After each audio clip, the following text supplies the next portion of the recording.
Audio Jungle.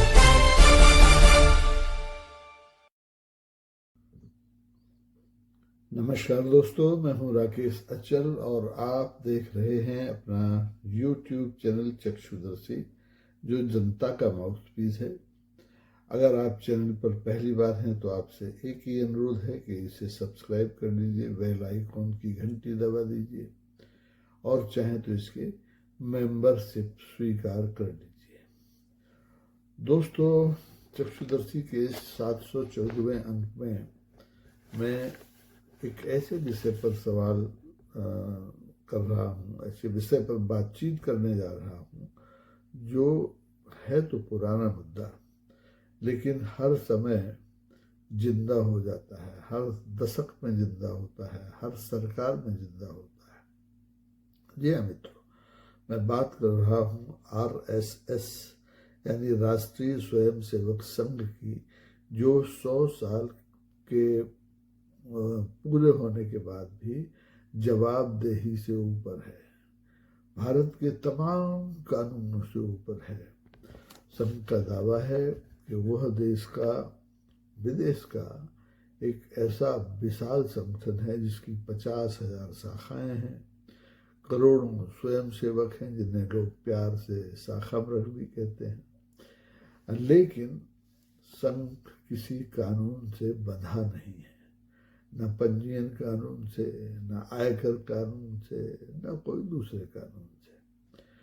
अब कर्नाटक सरकार के एक मंत्री हैं प्रियंक खड़गे साहब, उन्होंने संघ के इसी चरित्र को लेकर के संघ के प्रमुख डॉक्टर मोहन भागवत को एक चिट्ठी लिख दी और फिर उन्हीं सवालों को जिंदा कर दिया जो पिछले 100 साल से संघ से पूछे जा रहे हैं, और संघ इन सवालों का न उत्तर देता है और न इनको लेकर के कभी गंभीर होता है। दोस्तों, आप जानते हैं प्रियंक खड़गे साहब जैसे देश में सैकड़ों मंत्री होंगे, लेकिन प्रियंक खड़गे चूंकि कांग्रेस के राष्ट्रीय अध्यक्ष मल्लिकार्जुन खड़गे के पुत्र हैं और कर्नाटक सरकार में मंत्री भी हैं, इसलिए उनके सवालों को लेकर के एक नए सिरे से बहस देश में शुरू हुई है। लेकिन ये एक तरफा बहस है, क्योंकि इस बहस में जितने भी सवाल डॉक्टर प्रियंक खड़गे ने डॉक्टर मोहन भागवत से किए हैं, उनको लेकर के संघ बिल्कुल विचलित नहीं है। अब आप कहेंगे कि प्रियंक खड़गे ने ऐसा क्या कर दिया, कौन से सवाल पूछती है? तो प्रियंक खड़गे ने जो चिट्ठी डॉक्टर मोहन भागवत को लिखी है उसमें 7-8 सवाल हैं। पहला सवाल यही है कि संघ आखिरकार भारत में 100 साल से किस ढांचे के तहत काम कर रहा है, कौन सा ऐसा ढांचा है जिसके तहत काम कर रहा है, ऐसी कौन सी विशेषता है कि संघ को पंजीयन से छूट मिली हुई है, संघ को अपना आय व्यय देना पड़ता है, संघ पर न कोई आयकर कानून लागू होता है और न ही आयकर कानून में जो छूट दी जाती है लोगों को, संस्थाओं को, उसके तहत संघ कहीं कोई काम करता है। प्रियंक खड़गे का सवाल है कि संघ जब इतना बड़ा, इतना जिम्मेदार संगठन है तो उसे बताना चाहिए कि उसकी आय कितनी है, उसकी संपत्ति कितनी है, उसे गुरु दक्षिणा से ही मान लीजिए पैसा मिलता है तो कितना मिलता है, उसका कोई हिसाब किताब रखा क्यों नहीं जाता है। और क्या सवाल ये भी है कि क्या संघ जब गुरु दक्षिणा से इतने करोड़ों की आमदनी कर लेता है कि उसके पास लगातार संपत्तियों में इजाफा हो रहा है, तो क्या उसे आयकर देना चाहिए कि नहीं देना चाहिए? संघ के पदाधिकारियों की फहरिस्त क्या है? अगर आप कोई साधारण संस्था पंजीयन कराते हैं तो उसमें पदाधिकारी और सदस्यों सबकी सूची देनी पड़ती है। और संघ इतनी बड़ी देश भर में सार्वजनिक गतिविधियां चला रहा है, हर क्षेत्र में चला रहा है, शिक्षा के क्षेत्र में, स्वास्थ्य के क्षेत्र में, वनवासियों के क्षेत्र में, हर क्षेत्र में शायद ही कोई ऐसा क्षेत्र हो जिसमें संघ और संघ की जो सहयोगी संगठन है वो काम न करते हो। तो प्रियंक खड़गे का सवाल ये है कि आखिर संघ को ये सब गतिविधियां चलाने की अनुमति मिलती कहाँ से? अब सवाल यक्ष प्रश्न जैसे तो नहीं है, क्योंकि ये सवाल हर बार उठाए जाते रहे हैं। सवाल इसलिए महत्वपूर्ण है क्योंकि इस जो संघ है उसको लेकर के लोगों के मन में जिज्ञासा है, क्योंकि हमारे देश में आप एक छोटी सी संस्था भी बनाए तो पंजीयन करना है, एनजीओ भी बनाए तो पंजीयन करना है, ट्रस्ट बनाए तो पंजीयन करना है, धार्मिक ट्रस्ट बनाए या व्यक्तिगत ट्रस्ट बनाए, सब में पंजीयन की जरूरत होती है। आयकर में उसका आय व्यय देना पड़ता है, आयकर बहुत सी चीज़ों में छूट भी देता है, 80 फलाना सी दिखाना से, लेकिन संघ पर ये देश के कोई भी कानून लागू नहीं है, ना उसका पंजीयन है, ना उसका आयकर में कोई हिसाब किताब है, ना उसको आयकर ने कहीं छूट दी है। और संगठन आरएसएस लगातार उत्तरोत्तर वृद्धि कर रहा है। अरबों की संपत्ति संघ के पास हो गई है, उसके अपने दफ्तर हैं, उसके अपने स्टाफ हैं, उसके अपने वाहन हैं, उसके अपने आईटी सेल हैं। तो सवाल वही है कि इन सारी चीज़ों को लेकर के संघ जिम्मेदारी क्यों नहीं लेता, जवाबदेही अपने ऊपर क्यों नहीं लेता है। और मज़े की बात यह है कि डॉक्टर मोहन भागवत हों, चाहे उसके पहले के जितने भी सर्व संघ चालक रहे हों, हेडगेवार साहब से लेकर के देवव्रत साहब हों, चाहे सुदर्शन जी हों, चाहे और कोई हो, कोई भी इन सवालों का जवाब देना पसंद नहीं करता है, रिस्पॉन्ड ही नहीं करता है। और डॉक्टर मोहन भागवत ने तो व्यंग्यपूर्वक प्रियंक खरगे के सवालों पर एक प्रतिक्रिया दी। उन्होंने कहा कि इस देश में बहुत सी चीज़ें अपंजीकृत हैं, हिंदू धर्म का कौन सा पंजीयन है, ऐसे ही आरएसएस का पंजीयन नहीं है, तो आप क्यों हैरान हैं। और उनका तर्क देखिए, तर्क कहें या कुतर्क, वो कहते हैं कि उन लोगों को पंजीयन कराना चाहिए आयकर में, सोसाइटीज़ में, फर्म्स एक्ट में, जिन्हें सरकार से आर्थिक मदद लेनी हो। हम तो सरकार से कोई आर्थिक मदद देते नहीं, इसलिए हमें पंजीयन की कोई ज़रूरत नहीं है और हम खुलकर काम करते हैं। हर सरकार को मालूम है हमारी गतिविधियों के बारे में। और संघ प्रमुख का दावा है कि हमारे ऊपर अतीत में भी ऐसे ही सवाल उठाए गए, प्रतिबंध लगाए गए, प्रतिबंध हटाए गए, हमें अदालतों में घसीटा गया, बावजूद इसके हमारा काम जारी है।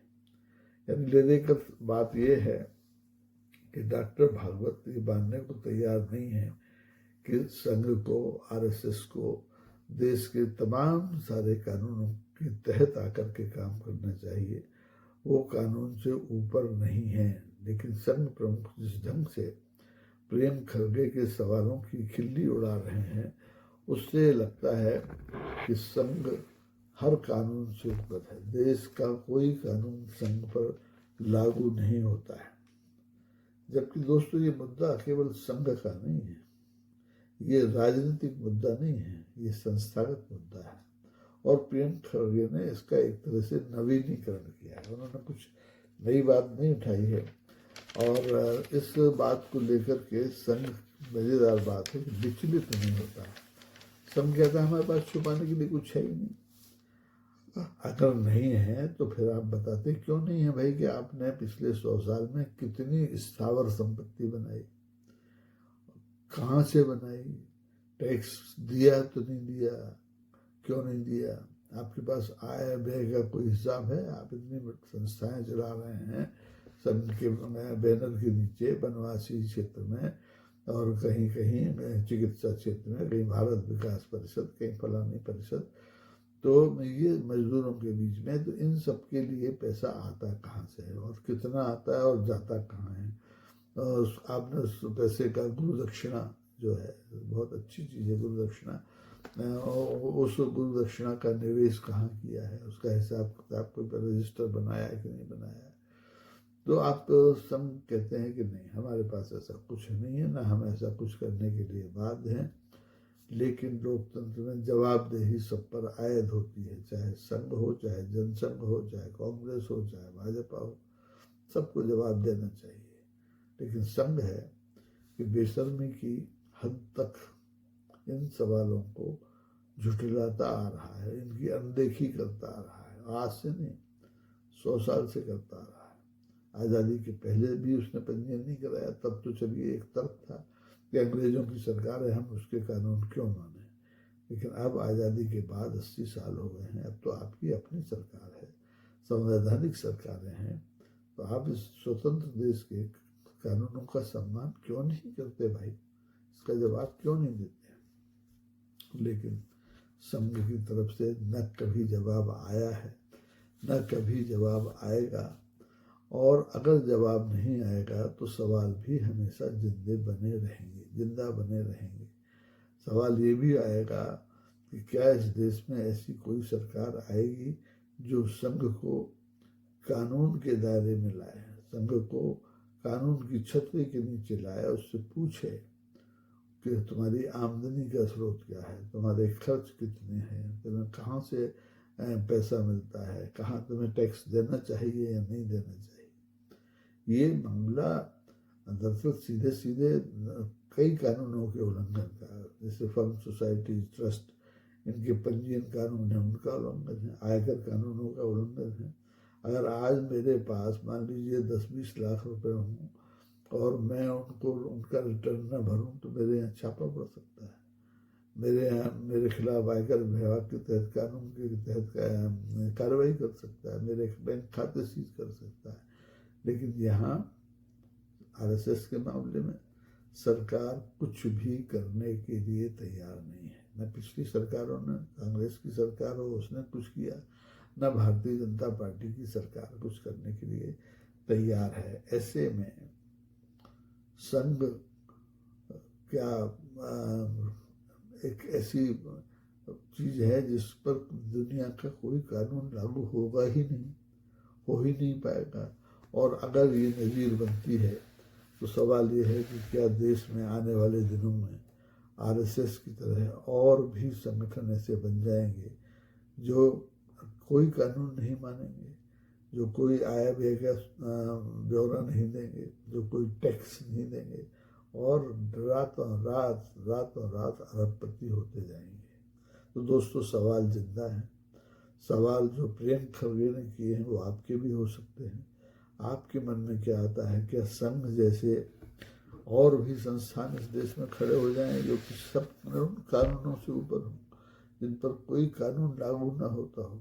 ऐसा दुनिया में और कहाँ कहाँ होता है?